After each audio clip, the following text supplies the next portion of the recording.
Amerikaning Hong Kongdagi bir bexatarlik mulozimat shirkati Xitoyning Xinjiang ishlab chiqarish qurilish bentuvani bilan mashq markazi qurilish kelishimi imzolagan. Reuters agentligining xabarida chegara mulozimat guruhi bayonot e'lon qilib, Xinjiang ishlab chiqarish qurilish bentuvani bilan mashq markazi qurish kelishimi imzolaganligini bildirgan.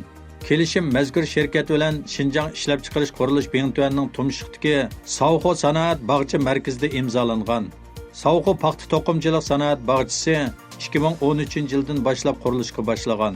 Onun ishlab chiqarish sexlarining bir qismi 2017-yili 4-oyda, qolgan qismi 2018-yili 2-oyda ishga kirishgan bo'lib, mazkur sanoat bog'chisi Xitoy hukumatining 3 milliondan ortiq Uyg'urlarni lagerlarga qamab, uning bir qismini har qaysi joylardagi to'qimchilik sanoat korxonalarida majburiy emgak selayotganligiga doir uchurlar keng tarqalgan mezgilda ishga kirishgan edi.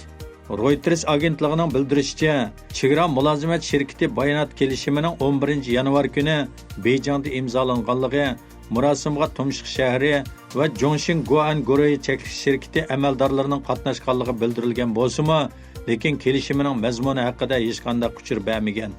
Chegara mulozimat guruhining Uyg'ur rayonida mashq markazi etishni planlaganligiga doir xabarlar o'tgan yili tarqalib, ba'zi kishilik huquq tashkilotlarida endish qo'zg'agan edi.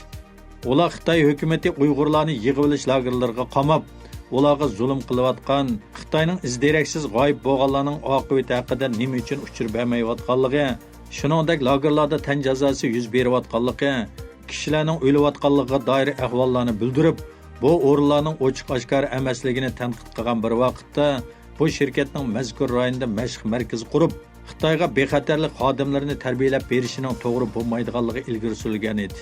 Chegara mulozimat guruhi Tumshuqdagi mashq markaziga $600,000 mablag' solgan bo'lib, yiliga 8,000 kishi tarbiyalashga bo'ldiganligi bildirilgan. Burun Amerika armiyasining harbiy mulozimat ishlarini huddiga olib kelgan huddigar Erik Prens chegara mulozimat guruhi nomli bu shirkatning qurg'uvchilarining biri bo'lib, uning burunqi Qarasu nomli bexatarlik mulozimat shirkati Iroq urushida ba'zi yo'lsizliklarga chetilib taqib etilgan. Erik Prens o'zi burun Amerika armiyasining dengiz yelpizi alayda qismida vazifa o'tagan ekan.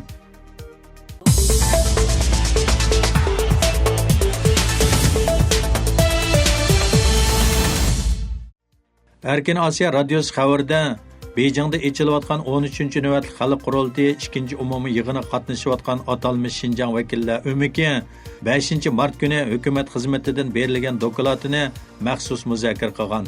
Bu jarayonda buningdan keyingi xizmatning umumiy nishoni haqida ba'zi qarorlar elingan.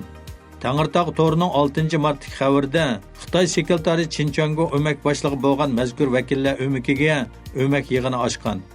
Chinchongo so'z qilib Xitoy bosh ministri Li Keqiangning hukumat xizmati haqida bergan dokladini to'liq qo'llaydiganligini, o'zlarining Shi Jinping boshchiligidagi Xitoy rahbarlik qatlami bekitib bergan siyosiy prinsip o'lchami va siyosiy mavqe, siyosiy prinsip, siyosiy yo'nalishda Beyjing bilan yuksak birdaklikni saqlaydiganligini bildirgan. Shuningdek, Shi Jinpingning Xinjiang xizmati haqidagi muhim ko'rsatmalarini to'liq ijro qilib, partiya markaziy komitetining Xinjiangni idora qilish strategiyasini bo'libmi ijtimoiy muqimlik va uzoq mazgillik aminlikni amalga oshirishga bel bog'laydiganligini bildirgan. Yig'inga qatnashgan o'mak a'zolaridan Erkin Emirbaqi, Shuhrat Zokir va Bentuvannning qo'mondoni Sun Jinglingmi fikr bayon qilib, Shi Jinpingning rahbarligida Xinjiang xizmatida zo'r ilgirlash bog'liq keldi. Buningdan keyin bu nuqtalarni texmo yuksaltiramiz degan. Dunyo Uyg'ur qurultiyining bayonotchisi Dilshod Reshid bu vaqt fikr qilib, Chinchongoning bu xil bayonotlari buningdan keyin Uyg'ur jamiyatida duch kelayotgan bostirishlarning texmo eg'rilishidiganligidan berilgan bishorat dedi.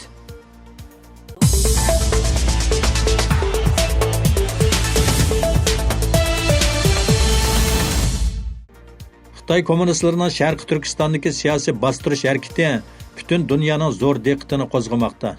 Birlashgan Davlatlar Tashkiloti Kishilik huquq oliy kengashining yangidan tayinlangan raisi Michel Bachelet zo'r turkumdagi Uyg'urlarning lagerlarga solinishi, g'oyib bo'lib ketishi va tutqun qilinishi, narsida bolalarning ziyonkashlikka uchrashi, Xitoyning izderaksiz g'oyib bo'lganlarning oqibati haqida nima uchun uchur bermayotganligi, shuningdek lagerlarda tan jazosi yuz berayotganligiga doir ahvollarni tekshirish uchun Uyg'ur diyoriga berishni talab qildi. Reuters agentligining xabarida Michel 6-martdagi Birlashgan Davlatlar Tashkilotining Kishilik huquq oliy kengashida doklad berib, o'zining Sharq Turkistonga bordiganligi va naq maydon tekshirishida bo'ladiganligini bildirgan.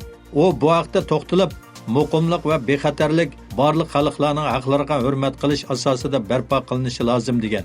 Buningdan bir kun burun Birlashgan Davlatlar Tashkilotining diniy e'tiqod erkinligi masalalarini tekshiruvchisi Ahmad Shohidmi Xitoy hukumatidan Sharq Turkistonga berishni talab qilgan. Holbuki ularning Sharq Turkiston diyoriga berish talabiga Xitoy hukumatining qanday javob berishi texi noma'lum ekan. Hammamizga ma'lum bo'lganidek, Xitoy hukumati yaqinda o'zlarining iqtisodiy bo'yinturuq ostidagi bir qism davlatlarning diplomatlardan atalmış ekskursiya ömügi tashkillab, Sharq Turkistonda ziyoratga o'rinlashtirgan. Bu chet el diplomatlar bo'lsa oldin tayyorlangan tarbiyalash markazida ziyoratda bo'lgandan keyin bu joylarning Uyg'urlar orasida zo'r olqishga erishganligi haqida bas-basti so'z qilgan. Shu qatorda islom dunyosidagi hammaga tanishlik bo'lgan Afg'oniston diyoridan tashkillangan bir guruh ekskursiya ömügi Uyg'urlar diyorini ko'zdan kechirgandan keyin Xitoy axborot vositalariga o'z ta'sirotini bayon qilib, bu joyda tinchlik, muqimlik, osoyishlikni, shuningdek ko'p manbalikka to'yingan inoq jamiyatni ko'rdik degan.